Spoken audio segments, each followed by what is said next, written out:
Hello and welcome to this edition of the Property Show on MBTV. My name is Siddharth Goyal and I'm the head of research and editorial for Magicbricks. We have with us today Mr. Niranjan Hiranandani, who is here to talk to us about plotted developments and their market in the post-COVID era. So if I may start off with just asking you that if you could give us your view on what's happened to plotted developments or the markets, have there been any new trends that you have seen in the last 18 months? Where is the market headed towards? Pandemic time has made a paradigm change in the thought process of people. People have been locked up in their homes, finding it difficult to move around. They have found that their families needed more space because they were congested at home. In the congested areas of the city centers, people found it extremely difficult. And many times, when you entered into a building, it was locked down. The building was locked down because 4 families had been full of COVID, and the corporation prevented anybody from either entering or exiting this building.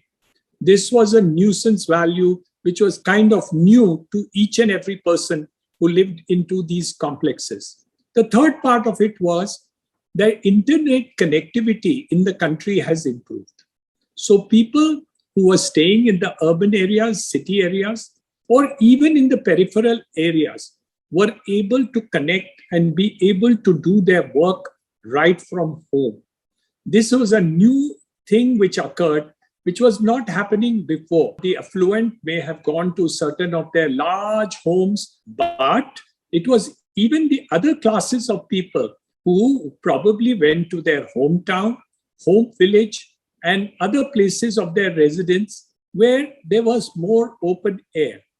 Only the need was connectivity, connectivity, and connectivity. The third part, which was extremely important, was the fact that people were comfortable with the fact that they were doing transactions on video conferencing or through the internet. And this is something which was totally foreign to most of us who worked before. So what has been the result of all this? The first result was that people needed larger spaces than they were used to before. The next part was that the interest rates have come down. So the borrowing capacity and the ability for a person to buy a bigger home was definitely there now than it was before. All this resulted in people moving away from the vertical towers and wanting to go out in a place which was open, maybe a little remoter from their homes and cities, maybe tier 2 cities, maybe in the periphery of tier 1, tier 2, tier 3 cities, or even in remoter areas of places which were far away from the madding crowd, but had luxury positions or easier to live. The consequences of all this, Siddharth, has been the fact that people are willing to buy more and more and invest into plots. So they have an aspiration and ambition that they will not only buy the plot, but build that plot and then sometimes buy ready-made villas, ready-made plots, row houses, and then be able to do so.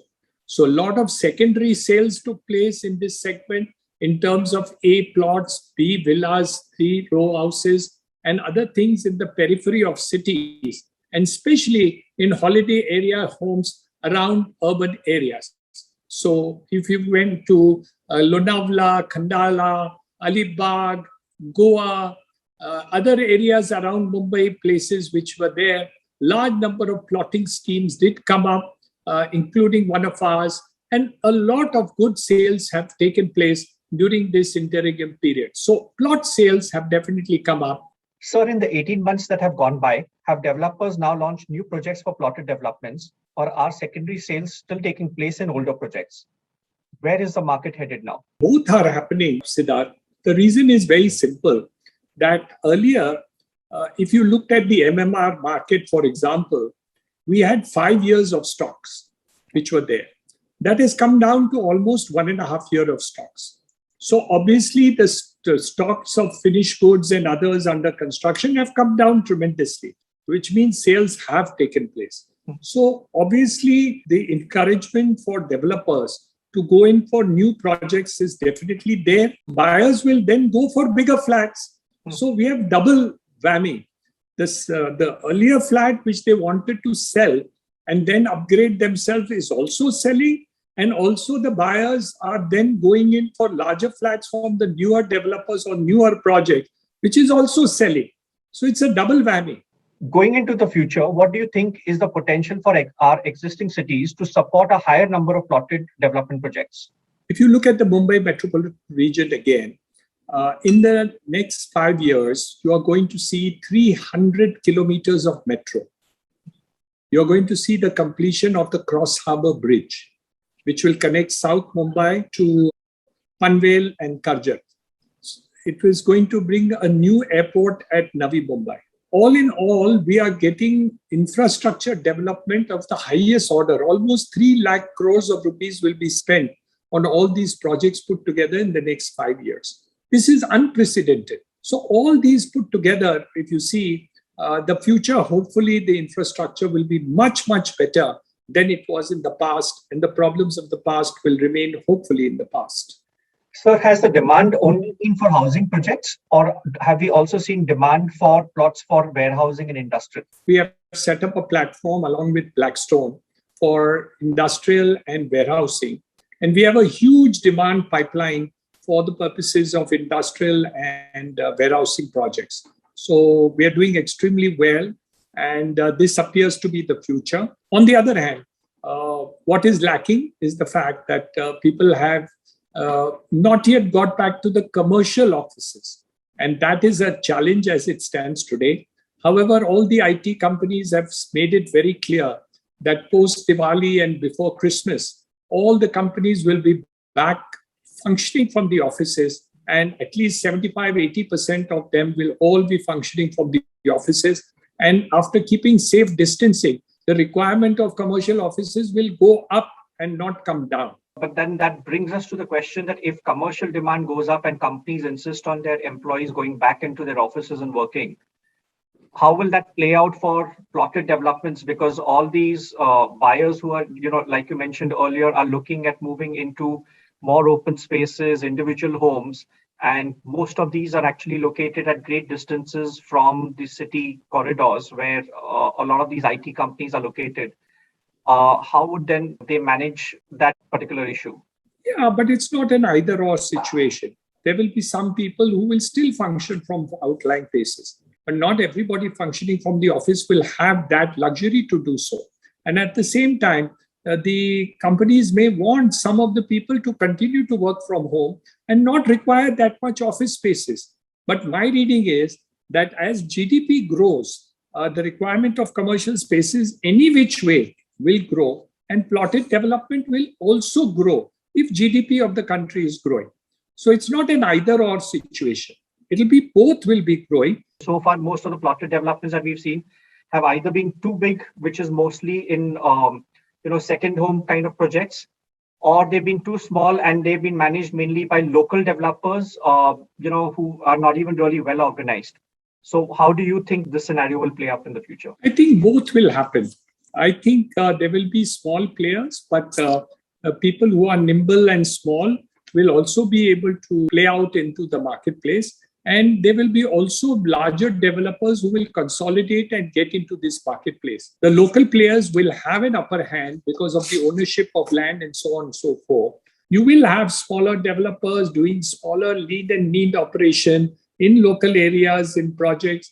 And you will get also larger developers who will spread through the country, spread through the areas, and also be able to do consolidation in view of their market credibility that they hold and the goodwill that they have in terms of operation. They will, of course, enjoy a market share which is bigger. But the question is, how much will each of these segments grow? Time will tell. Do you think that the market is, especially for plotted developments, is in favor of end users, or is it in favor of investors, or is it a mix of both? Mix of both. I have seen in the North India, in the last 20 years, huge number of investors have bought small plots all over the country. Huge. I mean, tremendous number. They were only investors into the marketplace. So earlier, I would say there was much bigger investor market and a very small actual user market. I think the actual user market has in fact grown over a period of years. So you see much more actual users market also coming into the marketplace, but that does not mean that the investors have dried up.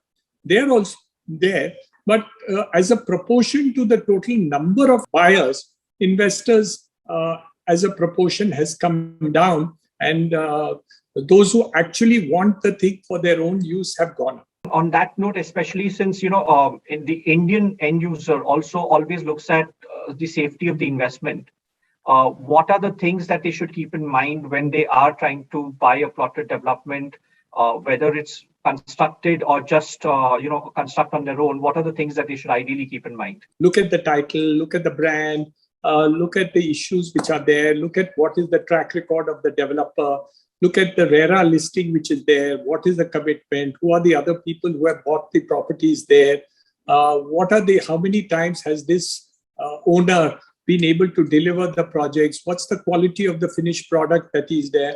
I think some due diligence requires to be done before you actually go for purchase of plots. And also, of course, the commitment in terms of branded companies would be far higher than if you go to somebody who's doing a first-time sale. So all this and more is required in order to be able to see, because land is not an easy subject to buy.